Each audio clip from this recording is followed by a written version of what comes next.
শিক্ষকতার চাকরি নিয়ে যোগ্য অযোগ্যদের উদ্দেশ্যে মাধ্যমিকের প্রথম চন্দ্রচূড়ের বার্তা আপনার মন ছুঁয়ে যাবে। তো আপনারা এই ভিডিওর মাধ্যমে শুনতে পারবেন যে মাধ্যমিকে 2024 ফার্স্ট হয়েছে চন্দ্রচূড়, সে কি বলেছে। তো দেখো, প্রকাশিত হয়েছে চলতি বছরের মাধ্যমিকের ফলাফল। কোচবিহারের রামভোলা হাই স্কুলের ছাত্র চন্দ্রচূড় সেন এবারের মাধ্যমিকে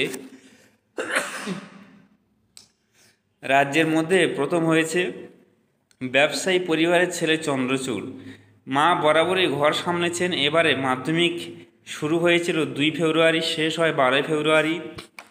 পরীক্ষা শেষ হওয়ার 80 দিন পর ফল প্রকাশ করল মধ্যশিক্ষা পর্ষদ। সম্প্রতি কলকাতা হাইকোর্টের নির্দেশে প্রায় 26,000 চাকরি বাতিল হয়েছে। যোগ্য ও অযোগ্য শিক্ষক বিতর্ক তুঙ্গে।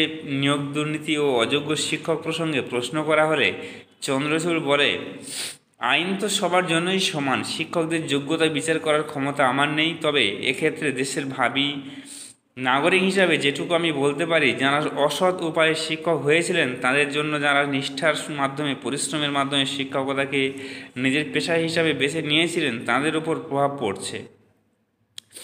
যদি এই বিষয়টা পুনর্মূল্যায়ন করা হয়, দেখা হয় যারা বৈধ উপায়ে চাকরি পেয়েছিলেন তাদের কিভাবে পুনরায় চাকরি করার সুযোগ করে দেওয়া যায়, কারণ সংসারের অর্থনৈতিক নির্ভরশীলতা তাদের উপর রয়েছে।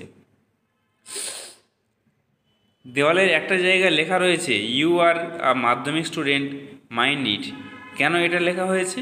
চন্দ্রচূড়কে বলে, সেলফ মোটিভেশনের জন্য। দিন রাত পড়াশোনার সঙ্গে সঙ্গে মানসিক ক্লান্তি চলে আসে, মূল লক্ষ্য থেকে বিচ্যুত হয়ে যাওয়ার সম্ভাবনা তৈরি হয়। এই ধরনের লেখা লিখে একটা সেলফ মোটিভেশন পেতাম। মোবাইল থেকে দূরেই থাকে চন্দ্রচূড়, তবে ক্লাস 9-এ পড়ার সময় মোবাইলের প্রতি কিছুটা আসক্তি বেড়েছিল চন্দ্রচূড়ের। নিজস্ব কথা জানায়, ইউটিউবে ইনফরমেটিভ ভিডিওই দেখত সে, কিন্তু তাতে পড়াশোনার সময় নষ্ট হচ্ছিল। তাই আজও চন্দ্রচূড়ের বাথরুমের দরজার পাশে লেখা, you have book so why mobile.